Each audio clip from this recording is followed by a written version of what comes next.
I know we don't have a quorum right now, or the chairman's not here, but since we're having a work session, we're not really taking a vote on anything or anything like that, so we'll go and get started with a work session. We have several items to discuss, 4 as a matter of fact, and they are, first one are the changes to the LID requirements. The second thing is discussion regarding resubmittal requirements. The third item is open space requirements, and the fourth item is pre-application requirements. And so we'll take those in order, and we'll ask Buford to come up first and start out with low-impact development. Good afternoon, Commissioners. In your packet for the work session, you'll see a document about 20 pages long. It begins with Article 5 of the subdivision regulations. What we're going to discuss today affects about 3 or 4 pages of the document. And what I'd like for you to do is if you turn with me, look at the bottom of page 64. This is the predominant change to the low-impact development, LID portion of the subdivision regulations. In the stormwater section, which is Article 5, this is Section F. And Commissioners, I don't know if you have a color copy or a black and white copy in your packet, but Emily is going to assist us right here and put on the screen the revision we're about to discuss. And we'll just give her a moment right here. So thank you, Emily, for that.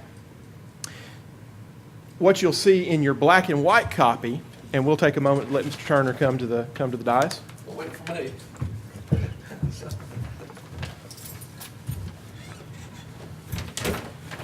Thank you, Mr. Chairman. And Mr. Chairman, we just began. We are on the first item of the work session agenda. And so we are at the bottom of page 64 of the document in your packet, which is just Article 5, Section F of the subdivision regulations. This involves stormwater. What we're changing specifically and revising here would be the low impact development requirements. So the change is very simple.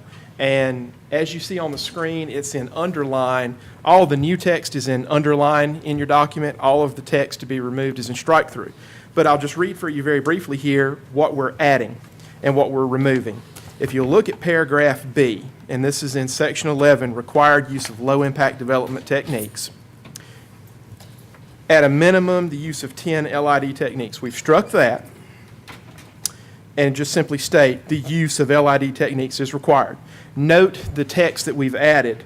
The intent of the requirements for the use of LID techniques is that the development shall implement as many LID techniques as practical and appropriate for the development. Plans and calculations shall show the efficacy of each LID technique and include a quantitative analysis of their, and if you'll turn the page with me, please, of their performance.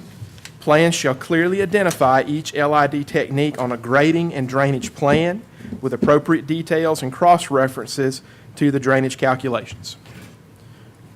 That is the predominant change to the document. And then the next major change that we'd like to discuss with the Commission, if you'll turn to page 69. What number? What page? Page 69, Chairman, Commissioners. And and Emily has it on the screen for us as well. That portion of the document lists 15 different LID techniques the subdivision regulations allow. Now, it lists them in 2 different locations. You have the listing of 15 techniques with some narrative for each one, and then earlier in the section you also have another list where it describes the total suspended solids removal. We've added a 16th, and this additional information regarding LID techniques is included in the document Planning for Stormwater Developing a Low Impact Solution, which is a publication of the Alabama Cooperative Extension Service. And it's available from download from the Cooperative Extension Service website. That is an extremely long document, and you'll recall at a previous work session a few meetings ago, we reviewed some excerpts of that document, and you'll recall the detail that it describes various LID techniques. We want to add that by reference because there are some techniques that document contemplates that are not listed in our subdivision regulations. One of them, for example, is that that document contemplates a green roof. If an applicant wished to have a structure that included a green roof, we could certainly consider that as an LID technique, because it certainly provides moisture absorption from rainwater and intercepts rainwater before it reaches the ground. That document also gives some greater detail and some greater narrative and some greater guidance on using the other LID techniques already included in our document. But Chairman, Commissioners, that is the extent of our major revisions. There are some very minor text revisions scattered throughout the document where we just simply updated the naming of things and changed the word city to city staff, for example. The only other significant change is one of the reinspection period, something that we've been discussing with staff for about 18 months now, is the inspection period for existing stormwater control structures, increasing that from 3 to 5 years, which makes that process more manageable. But though that is the extent of the amendments that we're requesting to the low-impact development section of the subdivision regulations, and I'm happy to answer questions.